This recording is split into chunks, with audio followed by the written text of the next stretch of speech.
Welcome back. We are really excited about this one. It's our first in-person interview since before the plague, and it's our first on-location interview ever. So let's jump right in with our 3 standard questions. Who you, what do, and why?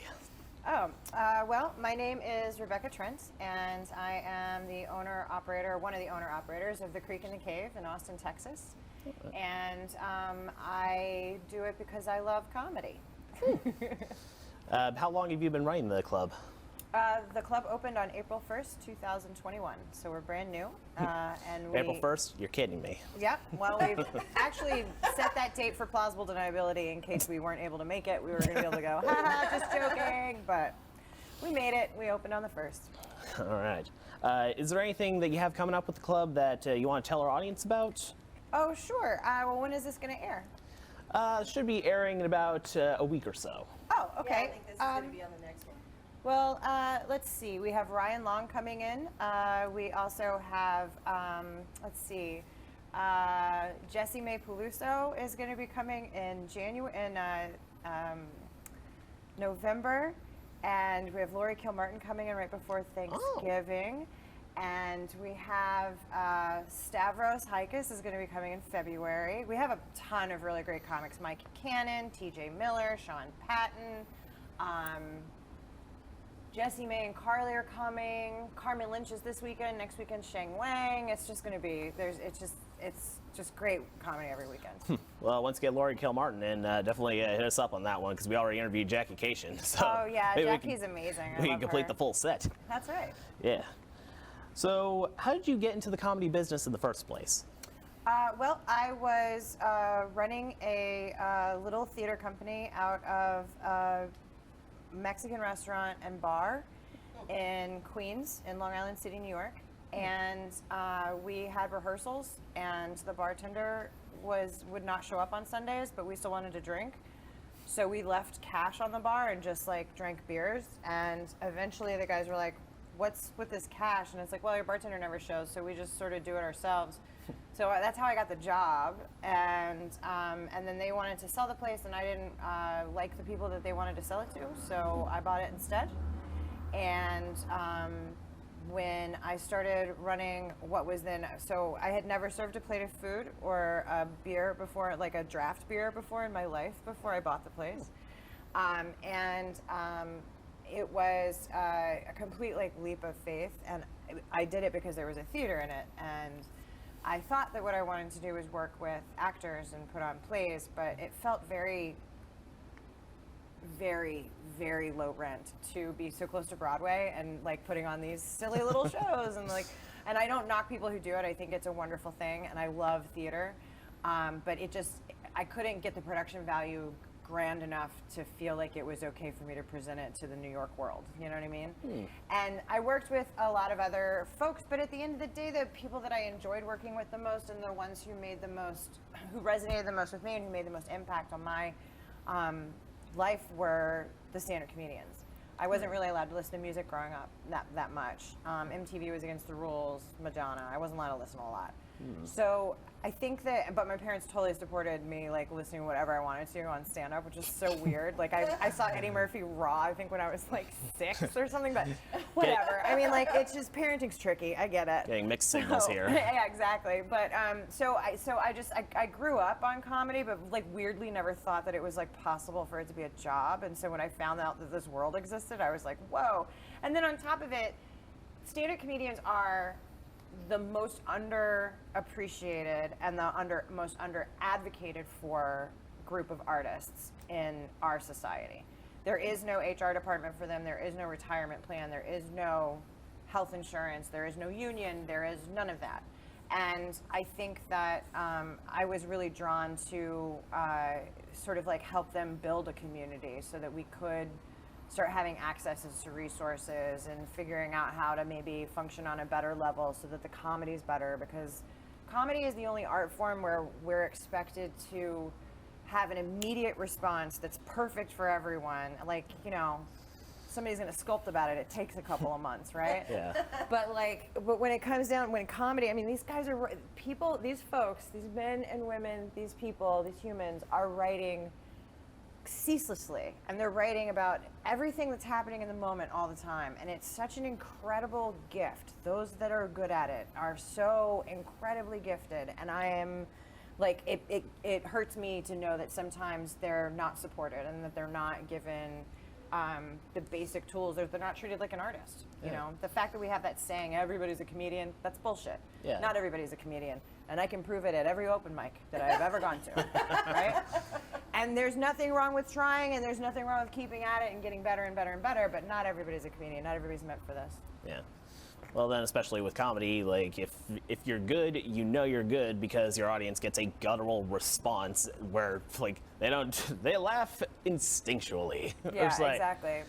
Like, you can get anybody to be like, wow, that was a really good movie, or brings a tear to your eye. But if you get somebody to laugh, it's always, even if they're trying to hold it back, like, I'm not going to laugh tonight. So it's like, Yeah, like, you know when it works. for sure.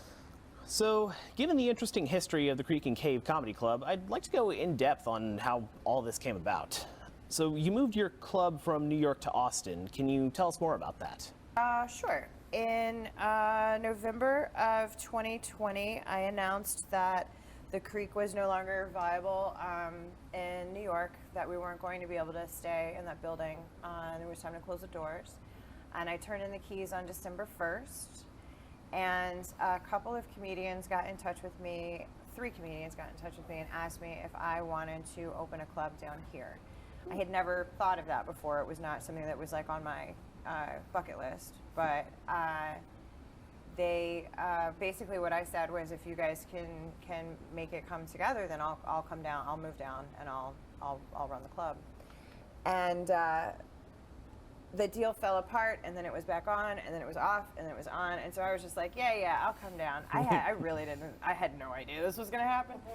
And so a lease was signed, I think, on February 1st, and then on March 1st, or they got keys, I suppose, probably, on February 1st, and then I moved down March 1st, and then we opened April 1st. Wow.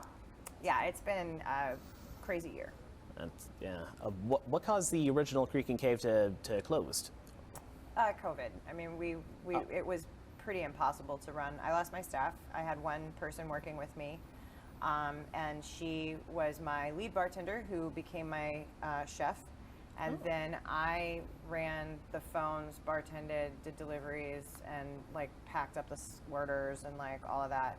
And it was incredible being in the trenches with her. She's an incredible woman, and I was so blessed to have her by my side. But looking back on it, I wish I had let her go, like just like been like, hey, let's throw in the towel, you know, because we weren't really making ends meet, and the theater obviously was shut down, and I was producing shows in spaces that I physically had to be in attendance of, so I couldn't keep the Creek open while I was there. So our schedule basically it went from 7 days a week to 6 days a week, and we had to cut out brunch, and we had to cut out a bunch of stuff. But we took the pinball machines out every night and let people play pinball on the street, and you know, we tried to sort of keep a vibe going, because it was really it was rough, you know. It was a really, really rough year, and I am deeply saddened by how many restaurants did not make it. Some of my favorite ones will never be open again. How has the experience with dealing with COVID and keeping the Creek and Cave open been in Austin comparatively? Well, I mean, it's been entirely different, because Governor Cuomo, may he rest in peace, started a campaign specifically making comedy outside illegal. So we weren't able to do anything from I think it was July until they opened stuff back up again. That is weirdly specific. It is specific. It was comedy, karaoke, and adult entertainment. So those were the 3 things that weren't allowed to happen. Which obviously nobody was trying to do, like strip clubs outside. Like, I don't even know why they put that on the list. It was so dumb. It's the logistics that concern me on that one. Exactly. I mean, in my head, like, he's such a fragile little snowflake that a comic probably heckled him, like said something to him once that he couldn't clap back to, and so he never got over it, and he hates comedy or some shit like that. I mean, people are petty. Politicians are pettier. So at any rate, that was the rule. So they had really clipped our wings completely. And then as far as the restaurant stuff goes, we were able to do deliveries, but we weren't really able to have indoor dining. And then they allowed us us to do 25%, which is great for a place like Carmine's or Bubba Gump or any place, you know, in Times Square, those huge places. But I only seat 19, so even if I'm open for 25%, I can't keep the lights on with that. Yeah. So it just wasn't possible. And I'm a mom and pop. Like, it's just me, but there's no pop. It's just me. So I was going to Restaurant Depot once a week and bringing like cases of beef and like, you know, whatever we were doing. And so like on top of it, it was like depressing. I was losing money. The building was crumbling down around me because it's a super old building. It was built before they had records of when buildings were built in Long Island City. So like, it's like, I mean, it just the whole operation was just like, it was on its last legs. And if I'm gonna be honest, it was really on its last legs going into the pandemic anyway. You know what I mean? So like, it was time for a switch. And there's some real inherent differences between the club that I was running, that I owned in Long Island City versus the one that we own down here. This is it's an incredible opportunity to bring comics in from both coasts and from all over the world who either haven't had an opportunity to come to Austin, or who, like, you would see sort of like normally in New York, but like I wasn't booking a place where I could bring headliners in so much. Like, they would come and use my space to like get ready for stuff. Like Colin Quinn developed Unconstitutional at my space. Yes.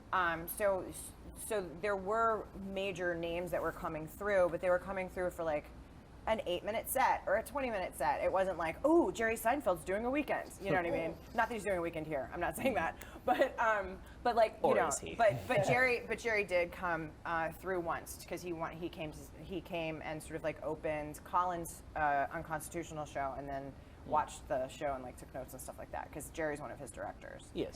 Yeah. So there are some like major differences, but one of the things that I was really happy about, and it seems like we've been pretty successful with, is still maintaining that community for younger comedians and folks who are coming back to it after so long from the pandemic, and folks who are you know, just trying out for the first time. Like, we have literal first timers come through here all the time, and it's just like, it's awesome. I love that. So, I mean, it's and we do have open mics every day. We did bring the pinball machines down from New York. Nice. We brought the marquee down from New York as well. I think that was pretty much it. I have a few pieces of artwork around here too that are from it. So, Yeah. But the bear's new. The bear's all Texas. Yes. We intend to get to the bear later. Yeah. Don't worry, we're gonna bring it up. Okay. So, with all the different types of comedians coming in and the lack of asshole governors, or well, slight asshole governors. Still a huge asshole. Yeah, it's still asshole Yeah, I'm governors. not a very big fan of that dude either. Yeah, neither are we. We spent an entire summer ragging on him, so. I'm sure. Yeah, so with all of that coming together with the Creek and Cave, how all of you have you been adjusting to life in Austin as a whole? Well, I mean, it's a lot different. I have to get used to eating dinner much earlier than in New York. Usually, if I want Chinese food at 3 in the morning, I can get it, but I can't do that here. So there's been some challenges like that, but I'm super lucky because I live really close to the club, so I don't have to deal, like, a lot of people complain about the traffic here and stuff like that, but like, I don't really have to deal with it so much. I mean, every once in a while I'll have to go to the airport or something like that, but like, it's not, you know what I mean? I like it here. I think that there's a lot of stuff that, like, how would I put it? I wish that it wasn't so music driven. You know what I mean? Like, we get it, like, music, but like, You don't I need feel your like own sound everywhere I system go, it's- if you got all the music outside. Yeah, no, exactly. Like, I feel like every time I go outside, I'm listening to 4 songs at the same time, and it's a little muddy for me. You know what I mean? Like, walking down 6th Street is like crazy, and in New York, there's decibel laws that are much more strict than here, and they don't do a whole lot of outdoor entertainment, obviously, because, you know, our seasons are much rougher up in New York. So I'm not accustomed to like walking down a street and like being like blasted every time I hit an open doorway. You know what I mean? So like that's kind of a little bit of an adjustment. But at the same time, like, this is where, like, Moon Tower, best comedy festival in America. Like, Moon Tower's here. We have Not sponsored, ladies and gentlemen. We've got what Austin City Limits is going on right now. I mean, there's just like, there's so much fun shit going on in Austin, and it's such a fun town to be in that, like, it's like, how could you not like it? Now, I will tell you that I wish someone had told me that the roaches flew here. Yes. That was new, and fuck everybody for not telling me that. That's crazy. How am I gonna find that out by like one just coming in? It's a horror movie. Like that is just like I could not have ever imagined. I was shocked beyond words. When you're here for long enough, you kind of expect like, wait, you don't have the flying roaches up there? No, in New York they don't fly. There's so much shit on the ground for them to eat. They don't need to. It's like, wait, you don't have the sea snakes or the falcons or like all the vultures around? Yeah, you don't have those? We actually do have a lot. I had raccoons in our backyard. Like Long Island City's like a weird waterfront town, so they're wildlife. Like there was a ton. We had coyotes there at one point. It's very bizarre. I think that it was a bar promo that got out of hand. There was a coyote for a little while in Long Island City. It's just like, oh, you want to go to the zoo? The city is the zoo. Exactly. Well, it feels kind of like that, but for bugs here. Yeah. Yes. You think the bats would be doing a better job, right? Don't they eat bugs? I think they eat bugs. They're taking their time. They really are. What do you feel, well, besides the obvious, is the biggest, most prominent difference between the comedy scene in Austin versus New York? You know, I think that the biggest difference, and I would hope that the comedians would agree with me on this too, is that in New York, there is more revenue streams that are available for comedians. So the number of up-and-comers that have only been doing it for 2, 3, 4 years, they don't have day jobs. They're working in comedy, or they are just working at spots. You know what I mean? Like they get paid, they get by on spots. All right. And I have not found that it's very easy for folks here.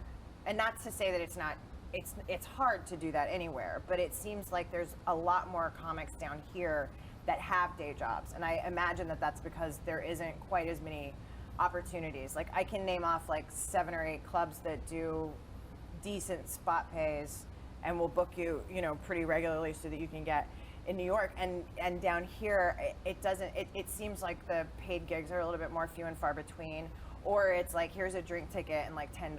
So it's like you can't live off of that. You know what I mean? Like nobody could, so. Yeah. And then especially you got to deal with, I assume they had this in New York as well, but here now that all the people from California and New York are all moving to Austin, the property prices are going through the roof. Well, I mean, real estate prices in New York are never not through the roof. You know what I mean? Like we experienced a little bit of a lull during COVID. Like I have a couple of friends that moved into some sick spots, like in the Lower East Side and stuff, because they were able to building owners were panicking because there was such a vacancy rate. It was the highest that it had been in like 30 years or something. So when Manhattan started to sort of empty out a little bit, people started to get good deals on rentals. But as far as the property values go, I wouldn't say that it was really like, it certainly didn't go down during. But here, like I think somebody told me, there's a girl that I know that works in real estate, and I think she told me that my apartment complex, the same apartment that I have, has already gone up like $600 a month or something. And I was like bowled over because it's like I wouldn't pay that. Like I would have never, you know what I mean? So it's just it's kind of bananas that that the property stuff is going up so much. But I don't think it's because the comics are moving here. To be clear, No. I want to be clear. I don't think it's the comedians. I think it's more like Elon and like Amazon. You know what I mean? We have a Bezos problem, not a comedy problem. Yeah, it's like the amount of people who don't know how I-35 works over here. Like I see the Iowa plates, the Wisconsin plates, the California plates. Yeah. Like and you it's gotta tech learn the people rules. that are doing this the whole time, and like Texas drivers are not the bravest of souls when they get behind the wheel, so it gets weird at mergers and stuff. So it's just like, very highly everybody does the speed limit in Texas, which blows my mind. In New York you just go, you know what I mean? And here everyone's doing the speed limit and I'm like, oh shit, it's 90, I gotta slow down because the cop's gonna get me. I have a New York plate. So especially if you're rolling through someplace like Pflugerville, in certain areas of Texas, the cops are all around. Yeah, absolutely. But one thing where did I go? Red Rock. There were tons of cops in Red Rock the last time I was there. But one thing I can say for the tech companies, at the very least, if you turn on Google Maps to get someplace, the Google Assistant will warn you about speed traps. Oh, that's good. Yeah. Waze does that too. Yeah. I was really surprised to find that. We were like on a road trip to Houston, and we were like, okay, there's a cop up ahead, we should slow down. And then obviously the Google's been interrupting this entire damn time. She's like, yeah, come on, I'm trying to blast out to Queen here. And then it's like, speed trap ahead. What? Google, you cool? That's Cool. awesome. That's pretty dope. Yeah. When comedians perform at the club, do you seek out the talent, or does the talent come to you? Both, I would say. I mean, I have pretty strong relationships with comics and managers and agents, and so they'll come to me with particular acts that they want, or the comics will come to me directly. And then also, like, you know, I'll reach out if there's someone in particular. I'll be like, I don't care when, just whenever we can fit this person in. Like, I'll do that every once in a while. So it's a little bit of both. All right. Kind of similar to our interviewing process, but of course most of the time it's just, okay, let's put whatever bait we got here and just, come on, let's get some comedians. What have you found to be the biggest issues with managing a comedy club during the pandemic, even in the in the New York Creek and Cave and here? I think that we have been in a situation for almost 2 years now where we have put the burden of public health on the business owner, and that is a tremendous weight to bear during a pandemic. I mean, obviously, I want my place to be clean, and I want, you know, the food to be edible. I want inspectors to come through, and, you know. But it feels very nerve-wracking, and we've dealt with a lot of fear in the last couple of years. So I think that, you know, having folks sort of like take that moment and go, okay, it's all right for me to go outside. Now it's okay for me to go inside. All right, now it's okay for me to take off the mask. Like, it's baby steps, and people are sort of getting more and more comfortable. But I mean, I think that the biggest challenge is sort of like making sure the audience knows they're allowed to laugh. You know what I mean? Like, having, like, because we were all shut down as audience members for so long, and we weren't able to go to shows, and the shows that we were going to were secret, so we had to be kind of, you know, a little clandestine about it. Or over a Zoom try call. To be quiet, and, you know, now it's kind of coming back, and we're able to be loud, and, like, you know, I was in New York City last week, and I went to the stand over in Irving Plaza, and Chappelle was on stage, and Cypher Sounds was there, and Michael Che was on stage, and my dumbass left 20 minutes before Kanye West and Busta Rhymes showed up with a ton of other folks, and it was just like, it was such a, like, so it, like, definitely New York has, like, vibes and moments where it's like, all right, New York is back, but, like, I'll go to one place that I remember being a super busy bar, and I'll go in, and they'll ask me for my Vax card, and I give it to them, and then they kind of, like, don't really look at it, like it's just for the cameras kind of stuff, you know. So I don't know, but it seems like people are taking it very seriously as a matter of policy in New York, and it seems like here there are some individuals that are taking it very seriously and some individuals that are kind of over it. And I think that I want to continue to try to create a space that's comfortable for both of those folks to commingle and enjoy a laugh, you know. Have you had any particular problems with people not adhering to mask mandates or mask requirements? No. I also, we do occasionally, we have a show coming up this weekend that will be a masked show. For the most part, most artists don't require it. But I also have a generator in this space that scrubs the air, and it is placed right in between the green room and the stage. And it goes straight into this vent that goes out into the audience and just blows on them. So this air conditioner never shuts off, and the ozone generator is on whenever there are people. So I turned it on as soon as we hit the stage. Oh, nice. So we do take, and that's a sort of extra precaution that a lot of businesses aren't doing. But I'm lucky because I know a fella who's running a company that specializes in this, and so he was beta testing it last year. And was like, let's just do it. Your club's opening. Let's just put it in now and let's see what happens. And so far, we have not had any outbreaks. My staff is entirely vaccinated. I do require that my employees wear masks, mostly because I think that it makes other people more comfortable. I imagine that probably once we get into winter months and like flu season and stuff like that, folks are going to kind of start naturally masking up a little bit more, and then we'll chill out again, and then we'll have like that good week and a half in June that we enjoyed last year, and then we'll go back to this bullshit again. It's just never going to end, I think. Yeah, so it's sort of like a reality that we're just going to have to figure out how to deal with. This is going to be going on for a long time.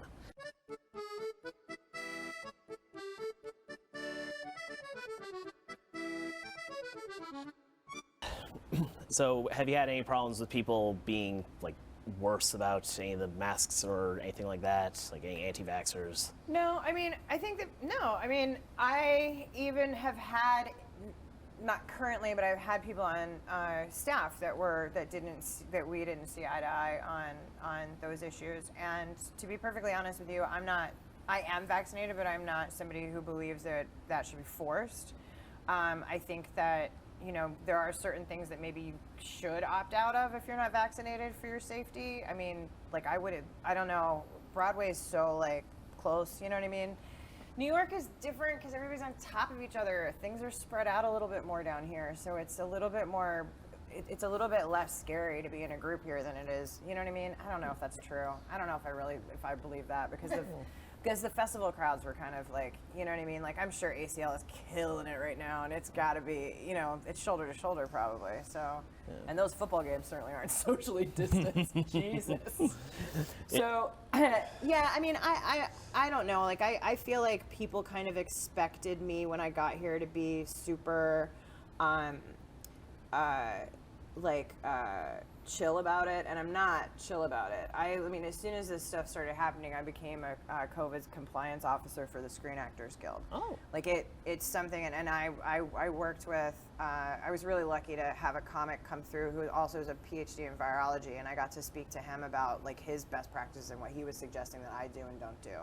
As a restaurant owner and as a person delivering, like, I was literally walking down the middle of streets in New York City, like, because I didn't want to come into contact with anyone. Because I really didn't want to kill anybody. You know what I mean? Like, it was a real need for me to not, like, find out that I killed somebody's booby, you know?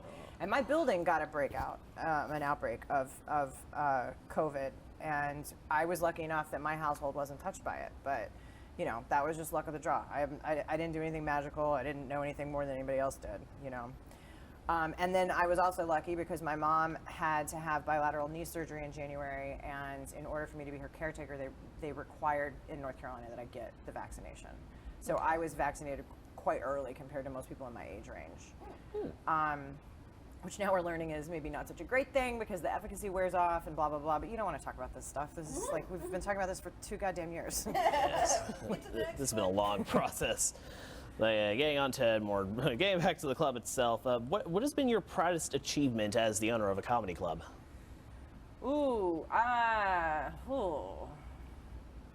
Directing Colin Quinn in Unconstitutional off-Broadway was amazing, by the way. Thank you. It was so good. That was incredible. Developing that with him and directing it on Broadway at Bleecker and then again at Cherry Lane was absolutely my crowning joy moment. I'm also one of the owners of Skankfest, which is a comedy club that's in its 5th year, or 6th maybe, depending on how we're counting. And we're going to be in Houston in November. And during the second Skankfest the third Skankfest we ever did, I got Colin Quinn to do a tough crowd with Colin Quinn. So nice. That was my biggest. Now that didn't happen at the club; it happened at Brooklyn Bazaar, but that was a big deal. And working with comedians that I would never otherwise have had a chance to work with because of the club, like Barry Crimmins, that was a really big deal. He was such a beautiful soul and so funny. And there were just, the Creek in the Cave is where I met Kevin Barnett, who was one of my best friends in comedy. And we all sort of like became this like weird ragtag group of like family sort of, and I was kind of like their weird aunt that would come in and be like, how can I help? All right, you guys are good, you know? And yeah, I mean, like there have been a lot, but the professional ones that were the biggest deal to me, relationships aside, the biggest deal to me would be directing Colin Quinn in Unconstitutional, and then somehow convincing him to do Tough Crowd again, which was, huge, because Tough Crowd is, from anyone in my age range, that's why we got into comedy. That's what brought us into it. And getting to work with Legion of Skanks and Jay has been incredible, because Jay Okerson was a Tough Crowd comic, so like all of that sort of like lined up and like weird, you know. I mean, when I first met Colin, I had like I was so starstruck. I didn't speak a word to him. I just stared at him in the back of my club, and he was just waiting to go up and do a spot. And I know he was thinking like, who is this weird chick? But like, you know, eventually we became friends, and he liked the space enough that he wanted to like bring basically what was then a one-man show about the environment into and see if it had legs. And then it eventually became about the Constitution. So. And then all that led into like a relationship that all started with, wait, where's the comedy club owner? She's over there, standing there, menacingly. Over time, have you run into any difficulties with misogyny or harassment as a club owner? Like, yeah, switching gears here. We're taking this from the high point down to the bottom. Holy shit, that's the funniest way anybody's ever asked that question. And also, yeah. Sure. Like either with you or any female comedians at the club. Oh, good lord. I mean, yeah, we have trouble with that all the time because guys are fucking idiots, and sometimes they think they're better than. Sometimes they believe every word their mother says to them. You know what I mean? Like, you're not the handsomest boy. Like, just calm fuck down. Yeah, that's why my parents usually call me ugly. Well, we set the Keeps bar me low. honest. Yeah, I would say that there isn't I will confidently tell you there's not a single woman in comedy who has not had to deal with misogyny and whatever else. I started laughing immediately when you said misogyny. I don't know what the rest of the misogyny, words were. harassment. Yeah, all of that. Yeah, we've all had to deal with it, for sure. For sure. I've had comics tap me on the ass because they thought I was a waitress at the comedy club, and then they found I was the owner, and they fucking fell through the floor. I mean, people make a lot of mistakes with me too because like I'm not like a known person. Do you know what I mean? Like there are some club owners that are like iconic, you know, like Mitzi and like Wendy and yeah, exactly, and you know Richard and like all of these. But I'm not. Like if I'm behind the bar, like people will get like really rude with me, or they'll treat me like they treat service industry people, which is such a. I love it when that happens. Like just tell on yourself. I love that. But yeah, we all have to deal with it all the time. And in Texas, there's also a sort of added sort of. I've noticed that if I'm in a group and if I'm saying this is what we're doing, the guy that I'm talking to will look to any of the other guys with me and go, are we all okay? Then yeah, we'll listen. You know what I mean? It's like they have to have that extra step to sort of. But I mean, sometimes it's adorable, right? And then sometimes it's like, what the fuck am I? You know. But there's a different version of that you have to deal with in New York. Like in New York, they're like, you do that by yourself? Like what? Oh my God. Like it's that. Like they're shocked that they find out that like you're driving by yourself somewhere like that's outside of New York City, and it just bowls them over. I mean, New Yorkers were what? like Places it was exist a lot outside of New York? A little bit. There's a little bit of that. I'm not gonna lie. You know, a lot of TV shows take place in New York. I mean, they're filmed in LA, but they look like New York. So it makes everyone feel a little bit more relevant there, I think. Than sometimes you have are. like some Toronto stuff in the skyline, but we don't worry about that. Exactly. Your mic, you need to kind of be a little bit more aware of it. Right here. There you go. Yes, first time with professional equipment on audio, if you can tell. Now, like getting back to like something a little bit more fun, we got to talk about the Hold bear. on, I'm going to get a good shot. Okay. Because The bear. the bear. We were looking, when I came in December of last year, we looked at about 15 different spaces. And there was a space that I loved that was 2 miles down on 7th Street. And this little guy was in there. And the guys kind of outvoted me and said that they wanted this space instead. And I was like, we can't. We have the bears over there. We gotta go where the bear is. And they were like, we'll bring the bear to you. So the guy was just gonna put it in storage anyway. So he just let us have it. And then Todd Glass came a couple of weekends into us being open and decorated him up with a bow tie. And I imagine that hat's probably from Dean Stansfield, but I don't know for sure. Yeah, just classy. We actually have a bear of our own on the production. We call him Rex Kirby. He's That's mostly hilarious. a head writer. He's a bear of a man. And like ending on a big jovial note, just like the big question that we're asking all the guests this season, if you could bring back any 2 people from the dead for 24 hours, who would you bring back and what would you do with them?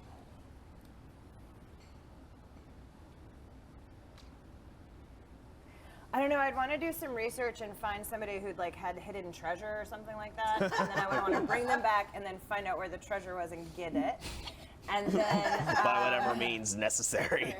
and then the other person, I think probably my grandpa. I just want to hang out with him for a day.